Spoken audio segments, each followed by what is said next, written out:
이 세상의 모든 것들은 우연히 흘러가는 것 같지만 하나님은 질서를 세워 이 세상을 다스리고 계십니다. 사람은 그 질서를 인정할 때 평안을 누리고 그 질서를 거스르면 결국 자신이 만든 어려움 속에서 살아갈 수밖에 없습니다.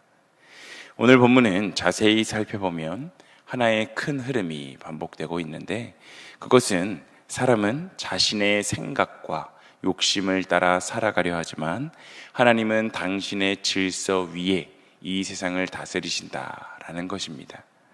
오늘 말씀을 통해 과연 나는 누구의 질서를 따라 살아가고 있는지, 세상의 계산인지 하나님의 말씀인지를 점검하는 귀한 시간 되시길 소망합니다. 오늘 본문 2절의 말씀을 함께 읽어보겠습니다. 2절입니다. 지식 없는 소원은 선하지 못하고 발이 급한 사람은 잘못 가느니라. 아멘. 사람들은 열심만 있으면 모든 것이 다 될 것처럼 생각합니다. 그러나 하나님은 그 열심보다 방향을 먼저 보시는데, 아무리 빨리 달려도 방향이 틀리게 되면 목적지에 정확하게 도착할 수 없기 때문입니다. 열심이라는 것, 이것은 방향이 맞을 때에야 가치가 있는데, 우리의 삶에 하나님 없는 열심은 결국 사람을 지치게 만들고 맙니다. 우리가 살아가는 시대는 무엇이든지 빨리 결정하고 기다리는 것을 손해다라고 생각합니다. 이러한 가치가 교회에도 흘러들어와서 우리는 충분히 기도하기보다 빨리 선택하고 충분히 묵상하기보다 빨리 행동할 때가 많지만, 하나님께서는 지혜의 반대 개념의 성급함, 이 성급함을 두셨습니다. 즉 믿음은 서두르는 것이 아니라 하나님보다 앞서가지 않는 것입니다. 하나님의 시간보다 나의 시간, 내 시간을 더 신뢰하는 순간 이미 우리는 하나님의 질서를 벗어나기 시작하기 때문입니다. 이어지는 3절은 사람이 미련함으로 자기 길을 굽게 하고 마음으로 여호와를 원망하느니라 라고 말하고 있는데, 이 말씀은 인간이 자신의 미련함 때문에 길이 꼬였음에도 하나님을 원망한다는 것입니다. 잘못된 선택은 자신이 했는데 그 결과에 대해서는 하나님께 책임을 묻는 것, 이것은 바로 죄의 특성입니다. 죄의 가장 큰 특성은 잘못을 인정하지 않고 또 자기가 언제나 변명거리를 찾아내는 것입니다. 아담도 선악과를 먹은 뒤에 하나님께 내가 죄를 지었습니다 라고 말하지 않았습니다. 하나님이 주셔서 나와 함께 있게 하신 그 여자가 주었습니다 라고 말했는데, 이것은 결국 자신의 죄를 하나님과 하와에게 책임을 돌린 것입니다. 하와 역시 자신의 잘못을 잘못으로 인정하지 않고 뱀을 탓했는데, 이렇듯 죄는 늘 책임을 밖으로 밀어낸다라는 사실을 잘 보여줍니다. 자신의 죄를 인정하지 않게 되면 그것은 결국 하나님을 원망하는 모습으로 나타날 수밖에 없습니다. 우리의 인생은 어떻습니까? 자기가 최선을 다해 준비하지 않아 놓고 결과가 좋지 않으면 환경을 탓합니다.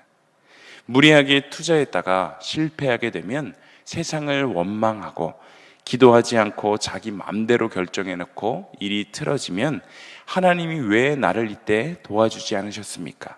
라고 묻는 것이 바로 우리들의 현실입니다. 하지만 하나님은 오늘 말씀을 통해 우리의 삶에 문제가 생길 때 그것은 하나님의 능력이 부족하기 때문이 아니라 하나님보다 자신의 판단을 더 믿고 따랐던 우리의 모습이 잘못된 것이다, 이것을 분명하게 깨달아라 라고 말씀하고 계십니다. 같은 맥락에서 9절은 거짓 증인은 벌을 면하지 못한다 라고 말씀하는데, 여기서 말하고 있는 이 거짓은 단순히 누군가를 속이는 것뿐만이 아니라 하나님 앞에서 진실을 외면하는 것을 이야기합니다. 사람은 얼마든지 속일 수 있어도 하나님은 절대 속일 수 없습니다. 진실 위에 세워진 삶, 이 삶은 결코 흔들리지 않지만 거짓 위에 세워진 삶은 결국 스스로 무너질 수밖에 없습니다. 사울왕은 하나님께서 아말렉을 진멸하라 라고 명령하셨을 때 그 명령을 온전히 따르지 않고 자신의 판단을 더 옳게 여겨서 좋은 가축은 남겨두고 왕 아각도 살려두었습니다. 이에 대해서 사무엘이 책망했는데 그럼에도 불구하고 그는 곧바로 회개하지 않고 백성들이 원해서 그랬다, 하나님께 제사 드리려고 좋은 것들만 남겨두었다라고 말하며 이런저런 이유를 대고 변명하며 끝까지 자신의 판단을 정당화했습니다. 결국 사울왕이 하나님께 버림받을 수밖에 없었던 이유는 한 번의 큰 실수 때문이 아니라 자신의 판단을 하나님의 말씀보다 높이며 교만한 삶을 살게 되었을 때 그렇게 되었다라는 것을 우리는 깨닫게 됩니다. 새벽마다 자주 말씀드리지만 신앙생활은 오래 할수록 더욱 조심해야 할 부분들이 생겨납니다. 신앙의 연수가 쌓이고 경험이 많아질수록 말씀보다 나의 생각과 나의 경험을 의지하기가 쉽다라는 것입니다. 나는 많이 해봤으니까 안다. 이번에도 괜찮을 것이다. 예전에 이런저런 비슷한 것들 다 해봤는데 어차피 잘 안 되더라. 등등 이런 생각이 하나님의 음성을 가리기 시작합니다. 하나님 앞에서는 오래 믿은 사람도 매일 배우는 자세로 자신을 낮추고 하나님의 음성을 듣기 위해 최선을 다해야 하는데 지혜는 많이 아는 것이 아니라 계속 하나님께 배우는 것이기 때문입니다. 이 새벽 시간 하루를 시작하면서 우리가 매일 스스로에게 물어보아야 하는 것은 나는 문제를 만났을 때 먼저 하나님 앞에서 자신을 돌아보는 사람인지 아니면 환경과 사람을 먼저 탓하는 사람인지, 하나님의 말씀 앞에서 나의 생각을 내려놓을 수 있는지 아니면 끝까지 내 판단을 밀고 나가는 사람인지입니다.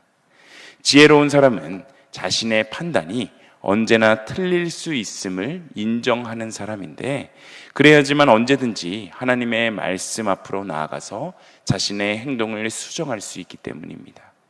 하나님은 완벽한 사람을 찾으시는 것이 아니라 자신의 잘못을 겸허히 인정하고 돌이키는 사람을 찾으십니다. 하나님은 우리의 완벽함을 기대하는 것이 아니라 겸손히 주님의 말씀을 따르기를 원하십니다. 지혜는 실수를 하지 않는 능력이 아니라 하나님의 말씀 앞에서 자신을 고칠 수 아는 그러한 용기임을 기억하며 나의 생각과 지혜로 살아가는 것이 아니라 하나님의 질서 속에서 하나님의 말씀에 순종하며 살아가는 우리 모두의 인생이 되시길 소망합니다. 본문 10절의 말씀을 함께 읽어보겠습니다. 10절입니다. 미련한 자가 사치하는 것이 적당하지 못하거든 하물며 종이 방백을 다스리미랴. 아멘. 이 말씀은 사람의 신분을 가지고 차별하는 말씀이 아니라 하나님께서 세우신 그 질서를 말하고 있는 것입니다. 능력과 인격이 준비되지 않은 사람이 권한을 가지게 되면 자신도 망하고 그가 속한 공동체도 어려움을 겪기 때문에 하나님은 언제나 사람보다 먼저 그 사람을 빚어가십니다. 그 사람의 그릇을 먼저 빚어가십니다. 그래서 성경에서 하나님께 크게 쓰임받은 인물들의 공통점은 먼저 낮아지는 연단의 시간을 통과했다는 점입니다. 요셉은 총리가 되기 전에 노예와 죄수의 시간을 보내야만 했고, 모세는 이스라엘의 지도자가 되기 전에 광야에서 40년이라는 시간을 보냈습니다. 다윗도 마찬가지로 기름 부음을 받은 즉시 왕으로 즉위하게 된 것이 아니라 오랜 도망자의 삶을 살았는데 하나님은 직분보다 사람을 먼저 준비시키는 분이시구나 라는 것을 우리는 이 대목에서 깨달을 수 있습니다. 오늘날의 시대는 뭐든지 빠른 결과를 원하며 높은 자리를 원하고 인정받기를 원합니다. 그러나 하나님은 준비되지 않은 성공이 오히려 사람을 망하게 한다라는 것을 잘 알고 계시기 때문에 기다리게 하시고 훈련하게 하시며 때로는 실패를 통해 겸손하게 배우게 하십니다. 지금 하나님께서 내 삶을 더디 이끌어가고 계신 것처럼 보인다면 그것도 하나님께서 우리를 사용하지 않으려고 하시는 것이 아니라 바르게 사용하기 위해 준비시키고 계시는 은혜다라는 것을 우리는 기억해야 합니다.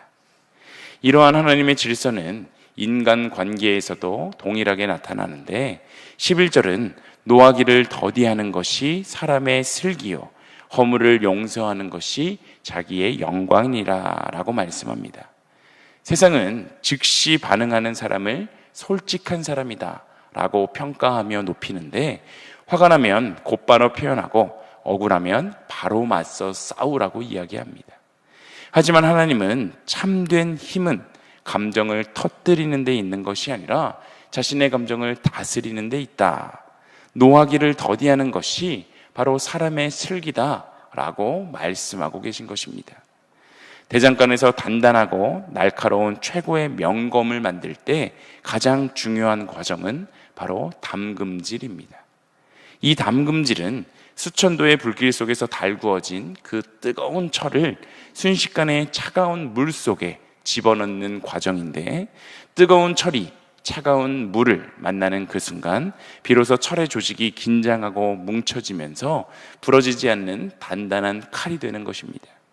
만약 철이 계속해서 뜨거운 상태로만 있는다면 결코 단단한 무기가 될 수 없는데, 우리의 삶도 이와 같습니다. 살다 보면 부부 사이에, 자녀와의 관계 속에, 혹은 직장과 교회에서 불같이 뜨거운 갈등이 일어날 때가 있습니다. 때로 억울함과 분노가 머리 끝까지 치밀어 오를 때가 있지만, 우리가 그때 기억해야 하는 것은 불과 불이 만나면 그 자리는 모든 것이 타버린 재만 남게 된다라는 사실입니다.